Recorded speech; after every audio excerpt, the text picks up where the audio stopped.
Looks like everybody's really engaged on the chat. But before we go any further, we got Brian Kreuzberg here with us today. Thanks for joining us, Brian. Brian is from Breakthrough Email, and they are experts on cold emailing. So over the past 7 years, they tested about 15,000 emails to develop a way to generate leads and get people interested in what their clients offered. And their clients are scheduling meetings, small and medium-sized businesses, as well as Fortune 500 companies like Apple, Google, and GE. They've helped over 70,000 B2B salespeople generate over $1.25 billion in sales just last year. Last year, they saved sales teams 8.4 million hours cold calling, they figured, and their company is outsourcing lead gen service where they generate meetings for sales teams on pay-per-appointment basis. So he's going to dive into today a lot of the tactics and strategies they use when they work with these companies that you can actually take home, take back to your office, back to your desk, and use at your company right away. And then, if you're interested in working with Brian afterwards, definitely contact him. Just a couple quick housekeeping things. Ask the questions in the GoToWebinar chat or in Twitter using the hashtag SHWebinar. We will cover questions at the end. The recording will be up later this week on saleshacker.com. We will send you a link to that so you can share it with your team or rewatch it. And definitely sign up for our upcoming conference in New York, Sales Machine, salesmachinesummit.com. Don't want to miss it. We're doing that event with Salesforce. There's going to be a bunch of big enterprise folks there, along with some incredible speakers, Simon Sinek, Arianna Huffington, Seth Godin, plus about 50 other sales practitioners. So check that out. But without any further delay, how to generate over $1 billion using email. 5 strategy I learned writing 15,000 cold emails. Brian Kreuzberger, you take it away, man. Yeah, well, I'm excited to be talking to everybody. Where you're at today, I was. Years ago, I was cold calling every single day, and the internet had just come out. I graduated college in 2002, and I was selling like an Oracle software. And frankly, I went into the office every day, and my job was to generate leads, and I was cold calling, and I just thought there has to be a better way. Like every single day I went to the office, it's like, am I going to be a telemarketer? Is this going to be my life? And it sucks. And so, email's out, there's all sorts of technologies out, but is it getting any easier? It's like we're just kind of kicking the ball down the street, and, what subject line do you use? How many times do you follow up? Do you stalk them? All the questions that you guys have going on in your mind, and like what's an approach that you can use, what's like a framework you can use so it can work.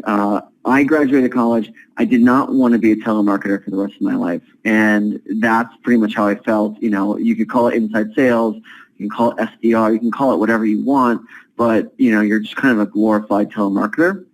No offense, but we're there. Our job is to generate leads, and the right leads for qualified buyers to get meetings. One of the things people always ask is like, how do you follow up, or what's the process to follow up? There's one type of follow up, and I want you guys to write this email down. This is the scenario where they stopped responding, right? Like you had a meeting, you send a proposal, no matter what you do, like you're a buddy of mine calls this politely stalking the person, and you're doing things you would never do. I personally think the best rule of thumb is like dating.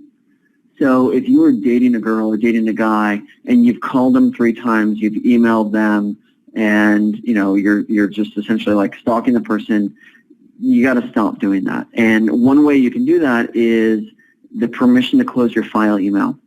So this email is giving them the permission, and I want you to write this email down because it's not going to be in the slide deck. And this is an email that gets 70 to 80% of people that never respond to your email to respond to your email. So what's most important here, it's not the template, it's like the principles behind the template. So I'm writing to follow up on my email and voicemail. We're in the process of closing files for the month. Typically when I haven't heard back from someone, it means they're really busy or aren't interested. If you aren't interested, do I have permission to close your file?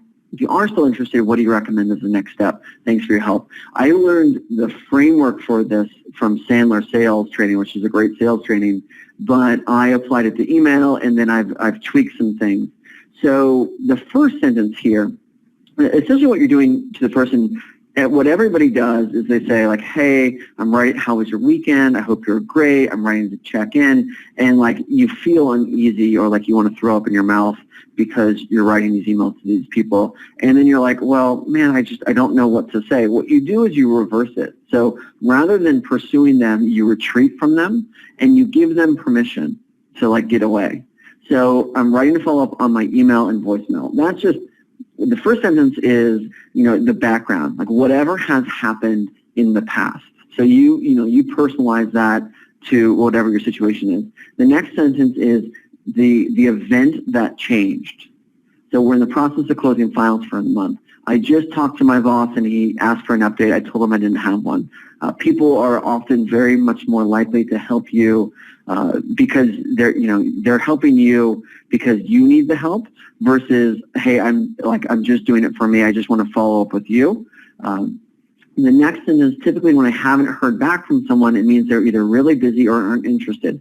I know everyone's really busy, and it's very likely that they're not interested. So I want to create a place for them for it to be okay that you wrote them 3 emails and left 5 voicemails and, you're like have a carrier pigeon and you're like stalking the person. So that is a sentence you can adjust. This frankly just works. If you aren't interested, do I have permission to close your file? So this is like, hey, and this is where a lot of people will actually disagree with me, where they would rather be under the assumption that they're not getting a response and there's still hope versus you have a response, it's a no, and you're moving on or you're going to learn from it. My perspective is if they're not going to do business with me, then I'd rather move on and go out and go after somebody else, even if they're way down the road, because if I'm holding on to, and I bet a lot of you have like a whole list of people that you're trying to reach out to, or they're in your pipeline and then they're like totally not responsive, and every week, you go to your manager or you change the pipeline, you lower the percentage, and all of a sudden it's been for, a month and you haven't heard from them. And so my rule of thumb there is like, sales and dating are the same thing. So like in dating, if you've called a couple times and they haven't responded, they're not thinking about you, right? So if you're thinking about them and they're not thinking about you, we have to get real and you have to just move on. So work them to a no. And then the turn here is if you're still interested, what do you recommend as the next step? Don't generate the next step. Always have them generate the next step. So hopefully you had time to write that email down. I want to kind of give you just a little bit of a broader view of everything. So I was in Amsterdam last week. There's 25 million businesses in Europe, 5 million in the U.S. There's, I think it is 200,000 B2B companies in the U.S. Only 45% of companies last 5 years. That's just for the U.S. But in Europe, and only 1 in 25 last 10 years. 8 of 10 companies fail in the first 18 months. 95% of companies never reach $1 million in annual sales. Only 0.08 ever reach 5 million, and only 1.5% ever reach 10 million in sales. Now, you may think it's because the companies are they're underfunded. It's just a startup. They don't know what they're doing. But even 3 out of 4 VC-backed companies fail. And if we think about it, like they're failing because they don't have enough enough customers, and they need to get customers. They need to increase the profits. They need to spend less. And as you're approaching what you're doing, we need to understand like the actual product and service that you have, and what does the market really say about that? Like, do they really care? And is it a product problem or is it a marketing problem? Because the best form of marketing is having an amazing product, and really you need both. And I talk to a lot of different companies who, I don't think this audience is going to be like that, but a lot of different companies whose product is the problem, right? Like you can't put lipstick on a pig. So as you're thinking about it and approaching it, you need to get feedback from your customers and really understand, is this a inception problem where like we have no traction, or we have some traction, we just need to pour gasoline on the fire. So here's what's changing. In 1996, there were, 2002, there was as many emails in a year as there was direct mail, like pieces of mail a year. So emails, direct mail, 2002 was the same. Now there's as many emails in a day as there is direct mail for the whole year. Phone usage is actually going down. So the Americans talk the most on the phone. Germans talk the least. Frankly, there's a lot of dials. No one calls you back. Everybody can relate to it. What's also changed is last year, Coca-Cola and JP Morgan actually shut down voicemail. So that Coca-Cola and JP Morgan Chase, they no longer have voicemail for their employees. I mean, if you look at some companies, startups, they don't even have phones for employees. I don't know if you guys do, but companies are switching, looking to save money. When I started, I worked for a directory assistance company. We raised about $80 million, and I was selling media. I would go out to agencies, take them to lunch. There was one agency, I spent $1,500 on lunch, for their team. And I was making, maybe $75,000 at the time. I didn't even know with my credit card if it was, going to go through. I was so nervous. I worked this deal for months. It's probably 9 months later, I finally get an RFP and respond to the RFP, hey, can you respond to this within 3 days? I respond, submit it, I wait a few weeks, and then I get this email back like, hey, Brian, sorry to say you weren't included on the plan. In parallel, very similar situation, about 2 weeks later, I get the same email. Brian, sorry that you weren't included on the plan. Whenever you lose a sale, whenever you don't get a response, whenever they say no to you or don't get you don't get a proposal, I've been on 1,000 meetings. Every single time I ask myself why, and what I didn't do is I didn't assume. So what I did was I called the person, I emailed the person, I got them on the phone, hey, why wasn't I included? Well, we went in a different direction. Well, why was that? Well, the other plan was, the budget's changed, and so we went in this other direction. Well, what did the client think of it, when they saw it? Well, they actually were never presented that plan. Well, what do you mean? They never saw what you guys do. You were on the different plan. You were on the extended version plan. We went with the lower grade plan. They never saw what you did. So what I realized is that I had a new problem. What I didn't have was, how do I get a meeting? How do I get a lead? How do I get, do a proposal? I had the problem of, how do I actually find the decision maker? How do I get a meeting with the person who's the decision maker versus empower somebody else who doesn't have the authority to sell on my behalf? Because what happens is they go out and they will have a 2-minute hallway conversation with the real decision maker, and we're left crossing our fingers, hoping it's going to work. And if you want to save your time and actually be much more effective and efficient, you need to get to decision makers in the next step. Now, what's even more important than getting decision makers, this is, if I were to give any advice to anybody, this is the most important thing that you can do. So the most important thing you can do is actually finding the person who's most likely to buy. And I'm going to tell you this in a story. So I want you to imagine it's Saturday, you're not working, you're going to go fishing, and you're trying to decide fishing in. So the first lake you're going to go fishing in, there's lots of fish in this lake. From what you understand, you talk to the guy at the bait shop, there's tons of fish. And so you go, you check out that lake. Then you go and you check out the second lake. And from talking to everybody, that this has as many fish in this lake as the other one, but these fish are much bigger. The first one, they're 16 inches. These are, 22-inch, 1-pound fish. and you check out the third lake. The third lake, not only are there as many fish big, but they are hungry. And they're hungry for the bait you have. So if you think about where are you going to email, who are you going to talk to, where are you going to put your fishing line in the water and with what kind of bait? Like, obviously you're going to go fishing in that third lake where it's just going to be easier for you. So the advantage for outbound, whether it's email or LinkedIn or cold calling, if you go and find companies, people, fish that are large contracts, want what you have, you're going to be much more successful, and you don't have to sell them. So I am a good, strong salesperson. What I'm better at is putting myself in the rooms where the people that I'm with are much more likely to say yes. They're much more likely to say yes at a much higher amount.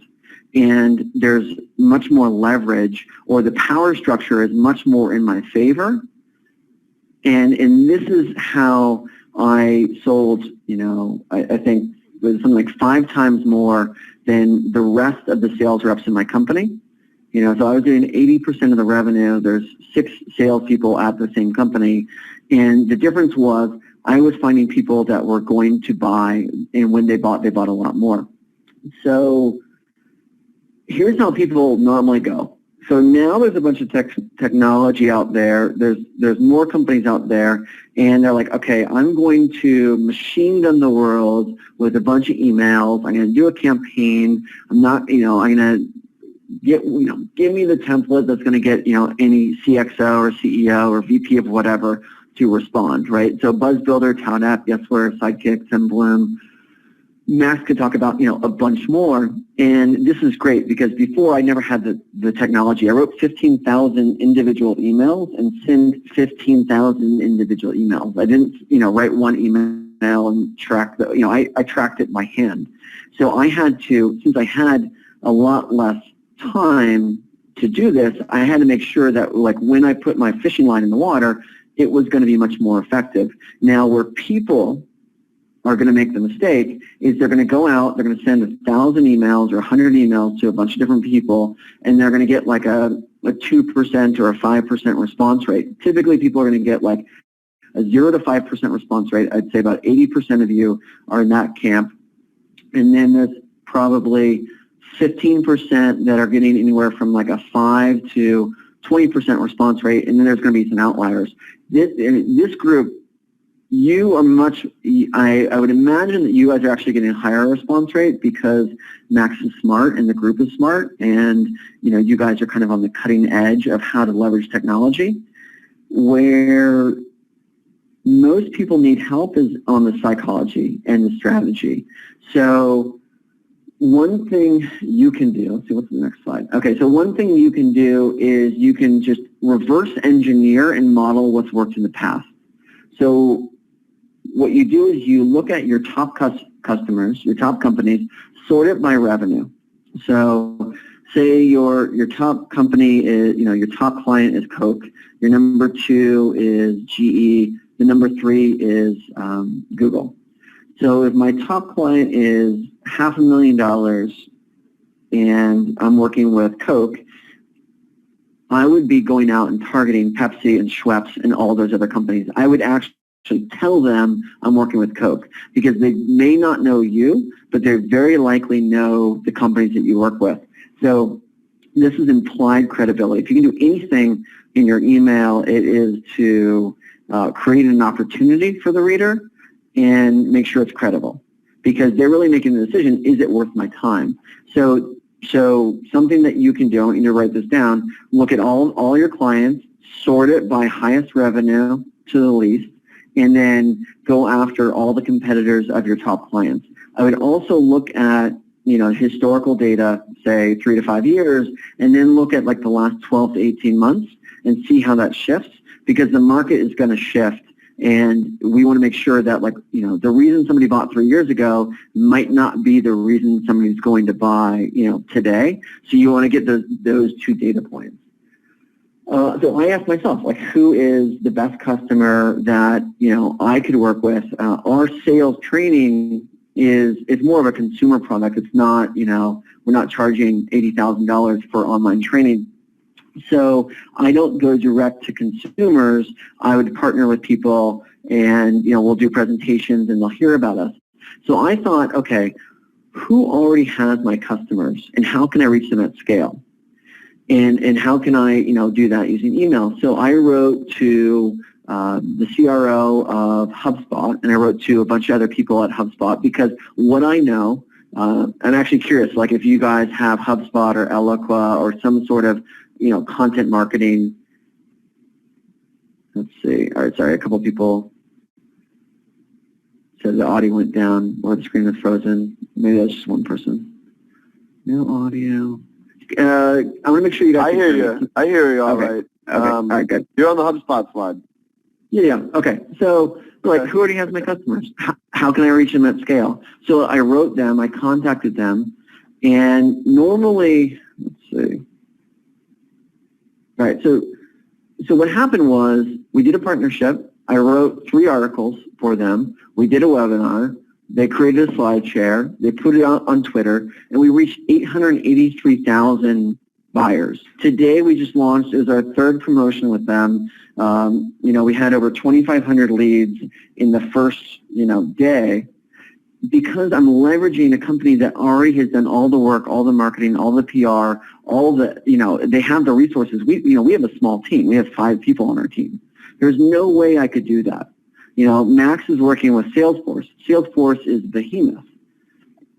So who could you work with that already has all your customers, and how could you get them to introduce you and what you're doing? So you don't always have to go direct to the customer. You can think, okay, who already has the customers? An example, I grew up in Sonoma, California. My dad was a landscaper. He had a small company, and if he wanted to, he only grew by word of mouth, but if you wanted to do something very simple, he could partner with all the pool manufacturers. He could partner with all the guys who install pools. He can partner with all the guys who do, pavement work, who do driveways, who are selling homes. Because those are all the people that are talking to his customer right before they would talk to him to do landscaping for their yard. So ask yourself who already has your customers and who already has your customers at scale, and how can you create an opportunity for them, so you work together.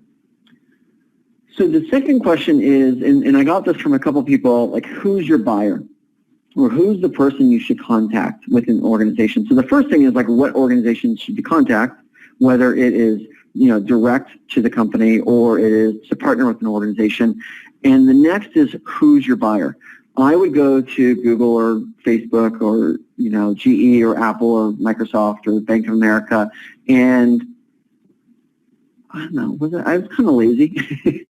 I wanted to check in to see if I wanted to admit that or I'm just making it up. I wanted to, frankly, do the least amount of work possible to get the result.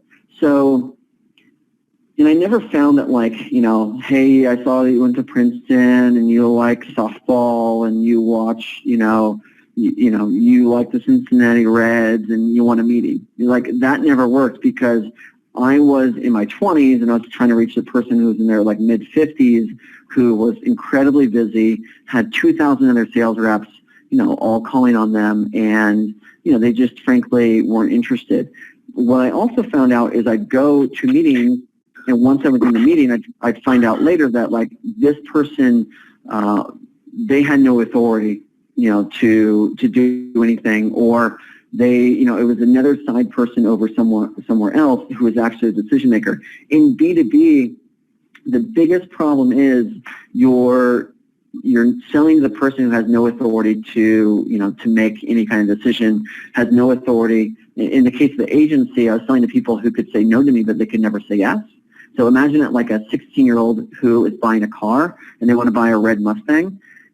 Mom and dad are really buying the car, and mom and dad aren't going, if you're selling a car, mom and dad are not going to buy the red Mustang. So what you need to do is you need to get a meeting with mom and dad and make sure that they're in the process and that they start with the process.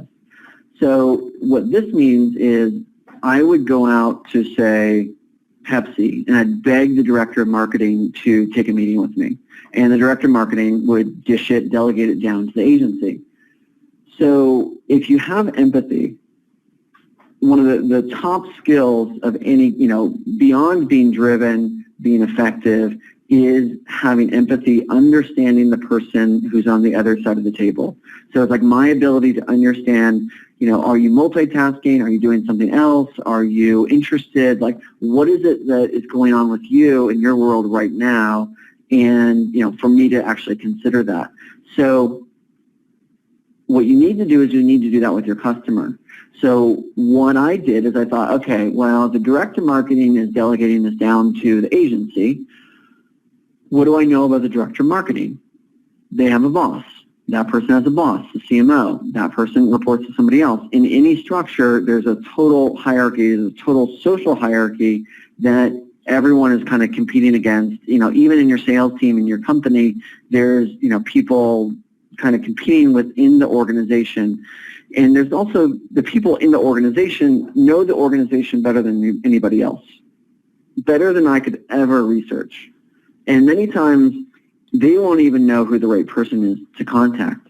So the first thing you have to do once you identify the company is identify the person.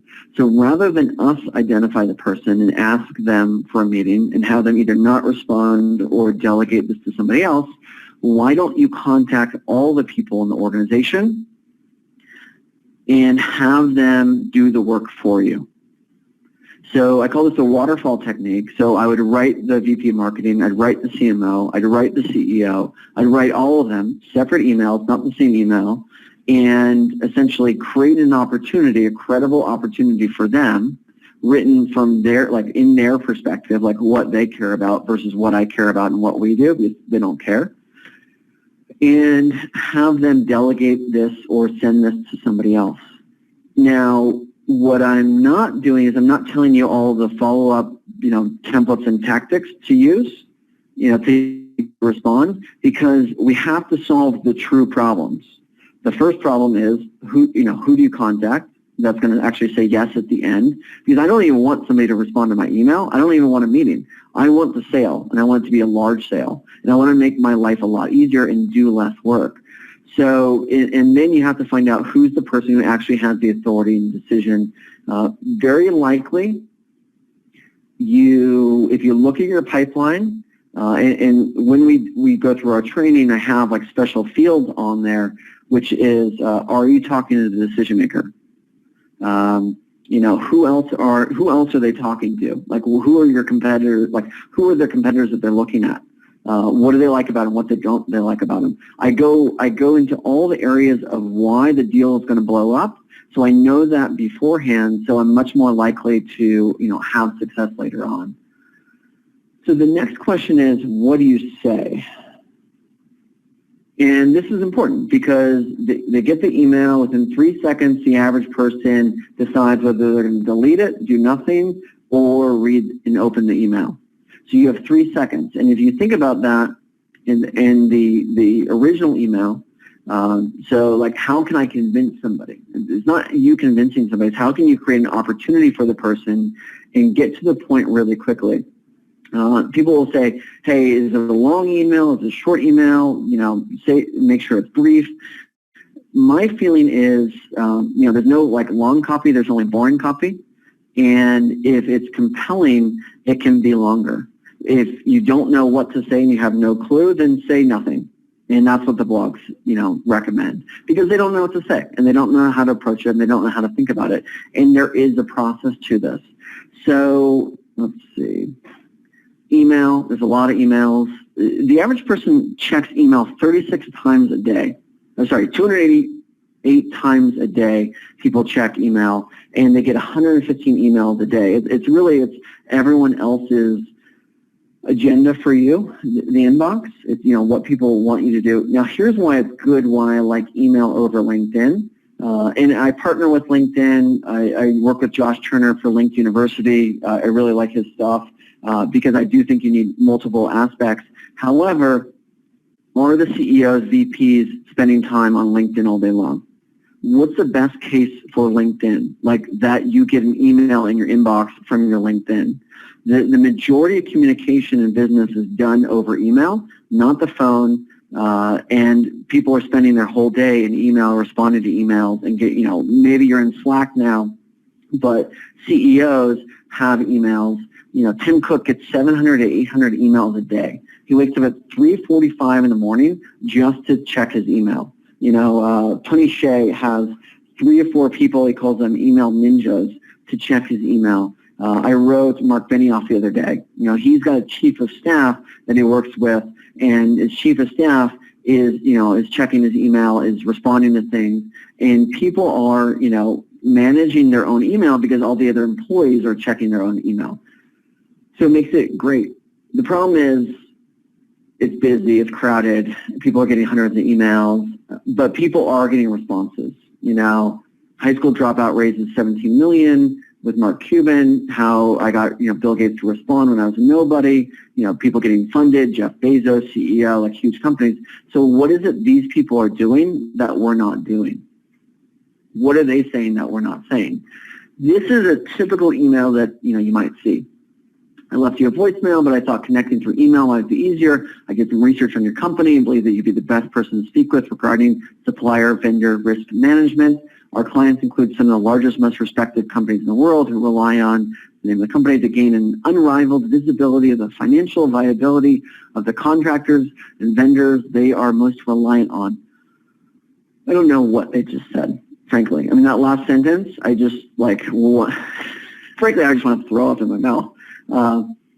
And people talk in like jargon and business speak. They don't talk how they would normally talk.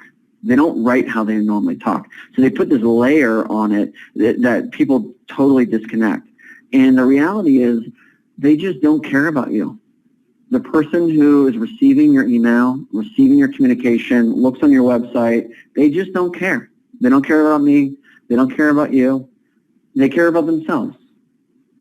And if we realize that, if we have the empathy, if we realize that they're in it for them. I was on a coaching call today, and the guy was, describing, how he introduces himself to people, and then he, which was pretty bad, but what his follow-up with that was excellent. And, at trade shows or at events, he says, how can I help, tell me what you do and what you're looking to do, and let me see if I can help connect you to anybody I know in my network.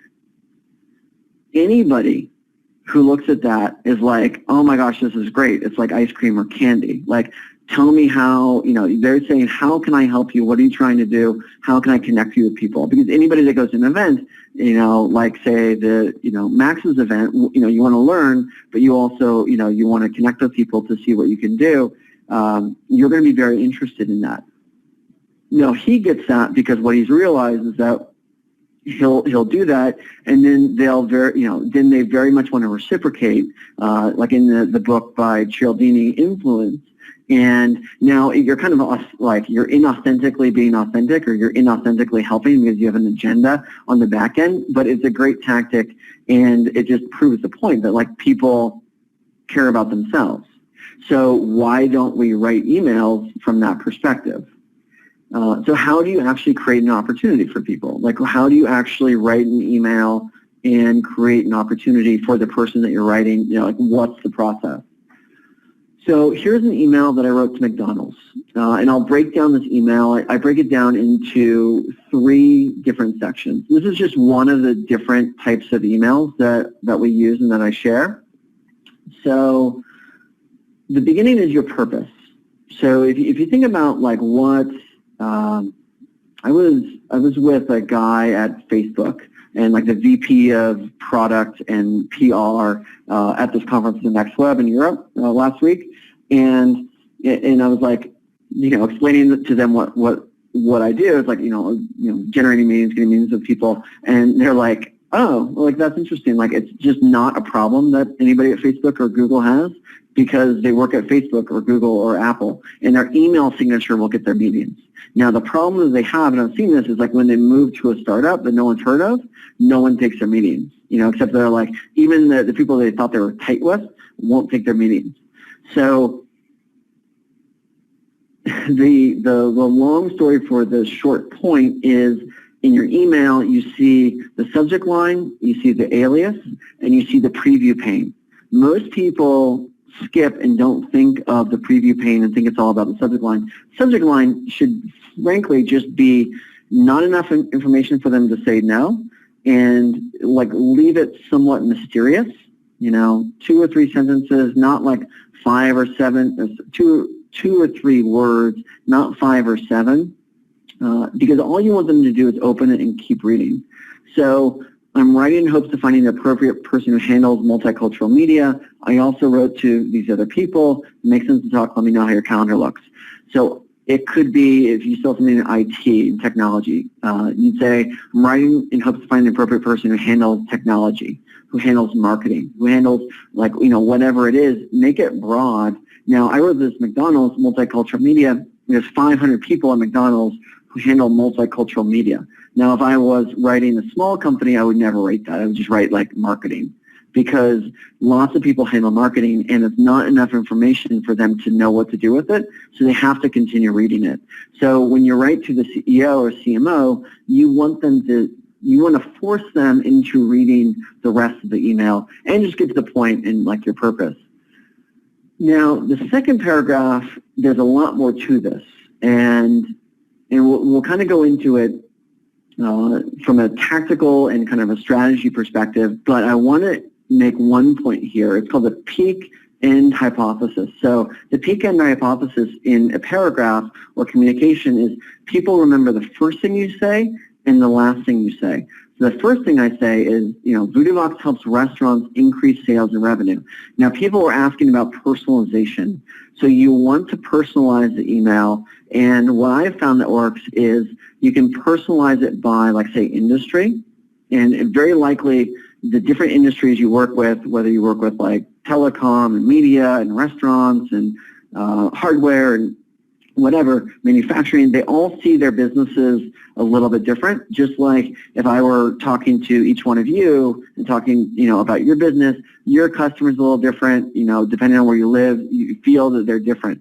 So I personalize it based on the type of businesses that they have, and really just create an opportunity. Now, the last thing that they remember, some clients include Burger King, P&G, and Chili's. They haven't heard of you, they've heard of their clients, and you always want to personalize it based on the type of company that you work with.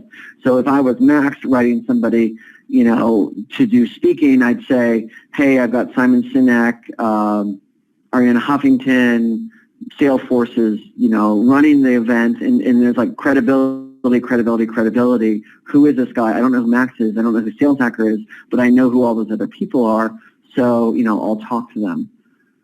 You're asked, if you're the appropriate person to speak with, what does your calendar look like? If not, whom do you recommend I talk to? People that I see will do it like, hey, how's Tuesday or Thursday at 12 o'clock to talk for 15 minutes or 10 minutes or 5 minutes? The 10 minutes or 5 minutes is fine. It's a low implied commitment on their part, but it also means that like what it is that you have has low value, right? So if it's high value, you're going to talk to them more than 10 minutes about it. And if Tuesday or Thursday, they're busy Tuesday or Thursday. Most executives are busy at least, 2 or 3 weeks out. And then, if you think about it, people, word choice matters. So if I say the word calendar versus schedule, calendar you think in weeks and months, schedule you think in days, hours, and to-do lists. Your schedule's busy, your calendar's open. If I use the word, say, talk, meet, call, hour call, 15-minute call, like whatever it is, you're really making 2 decisions there. Are you open to the idea of talking about it? Like, are you just open to the idea of it? And later on, we can figure out, is it going to be a meeting? Is it going to be a call? Is it going to be an hour? Is it going to be a half hour? Like, whatever it is. All I want them to do is just raise their hand and say, hey, I'm open to the idea. Now, the most important thing on the first email is really make an opportunity, create an opportunity for them. Spend more time than everybody else is, because you have to be in the top 2% of all the emails. Otherwise, you're not going to get a response. I have interviews where I'll interview executives or CEOs or people, And, I just ask them, like, tell me about cold calls. Tell me about how many, how do you decide when you, respond to people? How do you decide when you respond to email? How do you, what do you do? And it's blatantly brutal for us as salespeople because they're inundated by you guys. And now you guys have technology, so your output is, increasing. And the results, aren't necessarily as great as you think they'd be because you think, okay, now sales is a numbers game, more the better. No, it's not. It's not a numbers game. You have there's a process, there's a science to it, and so much of it starts before we even know that it started. And now once you know how the game works, then sure, add more to it. But it's like saying finance or being an accountant is a numbers game, or being a marketer is a numbers game. It's like taking all the thought out of it. Now you guys get it because you're in the sales hacker community. It's like, how can I understand this process better? To have it be more effective. Now I had a new problem. So my new problem was that I learned the system. I wasn't using it for years, and I just started sharing it because I was at a conference by Tim Ferriss, who wrote the 4-Hour Workweek, and he was the guru of hacking. And I was listening to these guys talk about how he's essentially breaking down how he wrote best-selling books and what his process was. And at the same time, they said you have to give your best stuff away for free. And somebody in the audience was like, hey, how do I connect with, this person? If I don't know them, what do you recommend? And I got the same advice everybody else said, oh, you need to cold call them, or if you know somebody, reach out to them. And I sat in my chair, and this was 5 years ago, and at this point I hadn't shared my process with anybody because it was my secret sauce. And I was just thinking, this is the same BS that everybody says. This is so wrong. So I found the person, had lunch with them, and all of a sudden I had a crowd around me explaining kind of the waterfall technique and how you reach out to people and how you do this. And I started sharing it, and all of a sudden, a couple years later, I've got 70,000 B2B salespeople on our email list from all over the world with all different products and online training because I realized I can't scale as an individual. So how do I solve this for everybody? How do we figure out what you put in your email based on your product and your service and what your client cares about and what's going to move their needle, because the CEO and the CMO, the VP of marketing, or insert whatever title you sell into, they all see the world a little differently. So now I had to figure it out. Now, the key here is that you have to think how they feel. That is the underlying base on sales communication. The problem with a lot of sales books is because they all come from the perspective of the salesperson. They don't come from the perspective of the customer. So, they'll say hey, I want to, put yourself in their shoes. And you have to take it a step further. You actually have to put yourself in their mind from an emotional standpoint. Because people buy off emotion, they justify off of logic.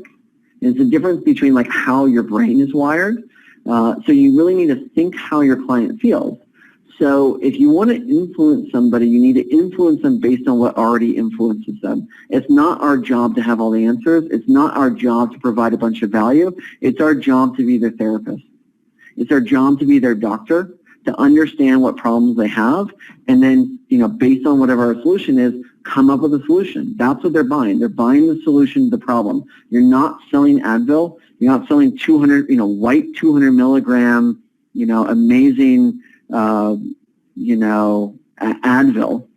You're selling the cure to the headache. You buy Advil because you're hungover, you're dehydrated, and you want a Gatorade and 600, 800 milligrams of Advil because you have a pounding headache. So people are much more likely to be influenced based on what frustrates them and what they're concerned about or what they're, what they fear than what they want. Now they may say, I want this, but if you keep asking and understand why they want it, it's because they're frustrated with something. And if you dig deep enough, it's because they have emotions related to it that they don't want to, they don't want to relate to. Companies don't buy anything. People at companies buy things. And people are influenced based off of emotion and the things that they already are, they already see. It's not our job to educate them into a problem they don't know they have. You can do that, but it's going to be like a long road. So you're better off just finding people that already have the problem and reaching out to them. So the question is, what are you really solving for them? What is the emotional hot button that you have, that your clients have? Now, there is a key, and I normally don't even share this, but I just want to provide more value to you. So the key here is in communication. There are 3 units of time when you work with somebody. There's before you're working with them, there is while you're working with them, during, and then there's after. So everyone here who's listening to me right now, you're all in the before. Like an hour ago, you probably never heard of me. Right now, we're kind of talking. We're not actually working together, right? Like you're not a client. You know, we're not doing this for you, not in our training. That would be different or later. And then after is like, hey, I've done it. It's great. It's awesome, right? So the same thing for your product. You know, when we're going into outbound, everyone's in the before unit. If I want to connect with them in their mind, which is what I want to do in communication, because I'm not writing this to write to myself. I'm writing this so they say, hey, I'm interested. Sounds interesting. I want to talk to you. Eventually I want to buy from you. I want to work with your company. I really like you. If you want to communicate to somebody, you need to communicate from the before unit. And so what you need to do, and so write this down, this is important. This is incredibly important. This is something that most people don't do, and then they get mediocre results. If you do it, you will get exponentially better results. So what you do is you interview your clients, and you say, hey, before we were working together, what did you want? Before we were working together, what frustrated you? Before we were working together, you know, what concerned you? What were the emotions that you were having and feeling, and what were the words you were thinking in your mind before we ever talked? Now, what you do when you interview 5 or 10 customers is you start to see some patterns. You start to see the way that they describe it. So people will look at those words and then they'll put it in their own words. Don't do that. Your prospect thinks and feels much more like your current customer than you or I ever did or ever will. So you also use that language. If you go to breakthroughemail.com, I've interviewed my clients. I know like the hot buttons that they have. I use that language in my communication because I know how they think and feel about the problem. So if I were to ask you or poll people beforehand, it's like, hey, what subject line should I use? How do I get them interested in what I offer? You know, their fear or concern is like being rejected, you know, from cold calling, wasting time. These are all words I've heard hundreds and hundreds of times. If I want to connect with them, you connect with them with the conversation that they're already having in their mind. It's a common copywriting technique. So you connect with them with the conversation that they're having already in their mind, and then you add something to it. So you want to interview them, and if you just imagine it like dating, cold email is like just asking a girl for their number or a guy for his number or just asking them out for a date. You're not asking them to go away for the weekend. You're not selling. All it is like, are you open to the idea of, you know, talking to us about this? And what you'll do, we don't have enough time to go through this, but in your email, you then capture all the different emotions that people have and create stories or pictures in their mind, like apple. You know, you don't just say apple. You say like the red apple fell from the tree. The tree was on the hill and the red apple fell, you know, onto the hill and then rolled down the hill. Like I just took something, an apple, which could have been a green apple or a red apple or Apple computers, and created a picture in your mind of this apple falling, you know, off of a tree on a hill, down the hill. That's what you need to do in the mind of the user based on the problems that they already have. We do it with our customers because we subset the people that are saying yes to you, because if people don't if people don't relate to the communication, then they're probably not going to be your customers. But we are, you know, you're going out and you're fishing, and this is your bait. So in recap, you want to identify high-value customers who need what you have. You want to interview your current customers to identify the fears, the frustrations that they have, the desires, what they want, that they had before they ever spoke to you, and you want to create a credible opportunity for the reader. If you want us to do this for you, so we'll do this on a per meeting basis for your company, breakthroughemail.com/leads. If you're interested in, understanding anything about what we do, whether it's the training or breakthroughemail.com, just say yes, not right now, or, not at all. And, we can connect with you. There's two parts of the business. One, we'll train you to do this for your team to make you more efficient, make you more effective, so you get more meetings. The other is we just do it for your business. So if you already have a team, I can work with you, or you can use our system.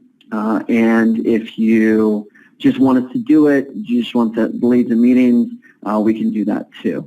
So if we go to the last slide, if you want the presentation, so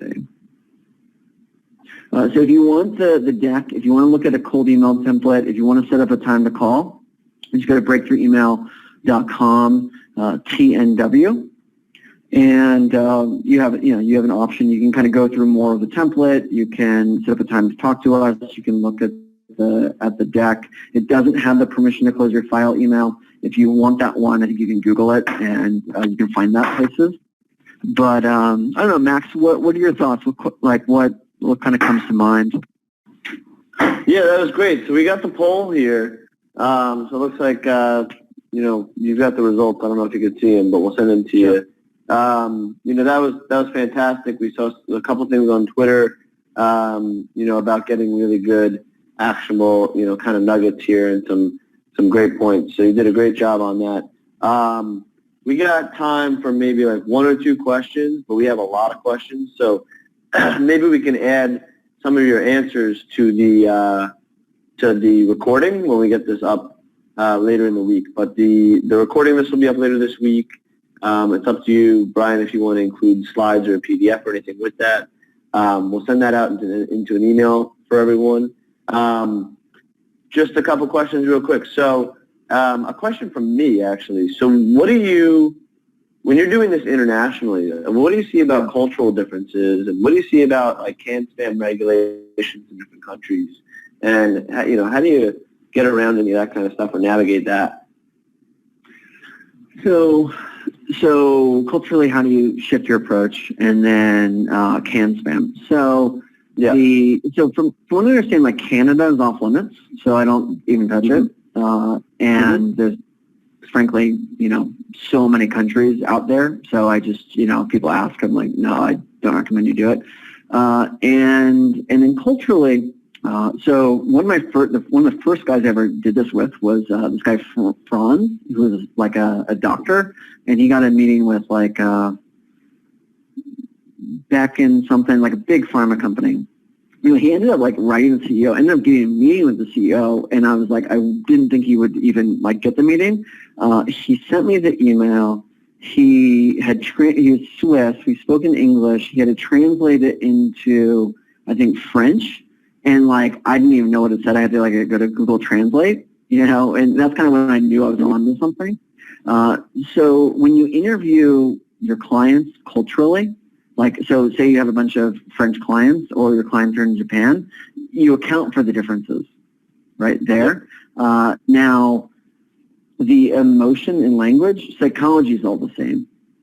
Like fears, frustrations, desires, what motivate, like human.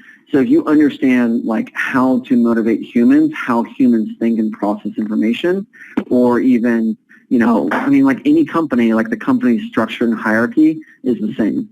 Right? Like there's top executives, there are people below, you have to cover your ass working for your boss, and that's just a tactic, right? Like the waterfall technique is just a tactic. Like do you have something specific like that you're trying to reach out to? No, not me in general. I'm just interested. I mean, obviously there's a lot of cultural differences when you're reaching out to somebody who grew up in France, Germany, China, Japan, Canada, there's, things that people do differently. They teach you that in business school. I guess, I only took a few courses, but, how people like to do business, how people start meetings, how people, I've seen, firsthand, even like subtleties, like how people present their business cards, how people, start meetings, how people think of time, like a clock in a conference room, for example. So wondering if there's any cultural differences that you've been seeing. Yeah, and there's values and beliefs, that people have, and that those will definitely change. And then there's also different, ethical, or maybe not ethical, but different norms.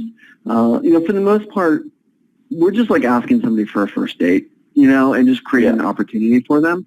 So people are self-interested around the world, and it's pretty easy to influence them once you realize that. And then doubling that with the interviewing the prospects and why people are self-interested and what the emotions are. That's where people typically misstep.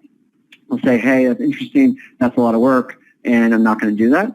It's kind of I look at it like the metaphor or story at a mentor who helps people get jobs at Bain or McKinsey or the big consulting, companies. Mm-hmm. So they go to a top school, they spend $200,000, they work, 2,000 hours over 2 years, and then they go for the interviews, and he helps them with that. And what's crazy is that people spend all that money, all that time and effort, and when it comes to getting the interview or not, it really comes down to your resume and your cover letter. Mm-hmm. That's it. And they'll go out and spend 2 or 3 hours on the resume and cover letter. And that's the difference between, if they didn't have the interview and get the job and not. So it's kind of the same thing with email. You either get the meeting or not, and you have no opportunity. And then in sales, people will go out and will spend 1,000 hours or 600 hours if you do 2 hours a day or something. And we'll just keep sending the same thing without spending the time on the strategy and the communication and being more effective. And I don't know. There was one other thing that came to mind. I heard Cohn. He wrote a great book, You Can Negotiate Anything, and I interviewed him. And he did the. Did you see Argo movie? Yeah, Ben Affleck. So those people were hostages. And people weren't able to leave, and so he did the Iran-Contra hostage crisis. And so I was asking culturally, how has it changed? And he said, he's like, listen, people are different. You don't go to a Persian rug store and pay full price. Mm-hmm. The culturally they're going to negotiate everything. Yeah. So why, the U.S. is trying to do this hard stance, and he's like, listen, this is going to be a hard negotiation, and, you have to understand kind of the differences. I thought it was just kind of an interesting anecdote. Yeah, it makes total sense. And I think, again, if you have the right person, the right time with the right message, no matter what the culture is, it's going to be enticing. You're going to have a good conversation. The message can be pretty bad if you have the right person at the right time. That's what's exciting to me. So if there's ways to go out and, figure out the trigger events that happen, which we didn't cover, so that they're much more likely to buy and are going to need it and want it. And then my message doesn't even have to be that good because they need what we have. Terry Marshall calls this a bleeding neck. If you go to the hospital and have a bleeding neck, it doesn't matter how much it's going to cost. And I find that just in life, rather than trying to influence people that are, that don't care, find the people that need it, that want it and want to spend money and want to spend a lot of money on it. Yeah, man. Well, that was fantastic. We really covered a lot here. We're a little past the hour, so we're gonna let everybody go. But let's get the recording up and out to everybody. If anybody wants to get in touch with Brian, you can. It's on the screen right now, brian@breakthroughemail.com. We will have the recording up later this week. Brian, if you want to answer any more questions, we'll queue them up for you. We can put them on the page with the recording. And everybody sign up for Sales Machine if you can make it, June 15th and 16th in New York City, salesmachinesummit.com. Hope to see you all there. Thank you for joining us, and we'll see you soon. Thanks, Brian. What are the dates again? I want to make sure I put it in my calendar. 15th and 17th of June. 15th and 16th. Yeah. Okay. All right. I'll be there. I'll see you there, man. All right, buddy. Jason, Thank you so much. too. I really appreciate it. Yeah. All right. Sounds good. All right. Thanks, everybody.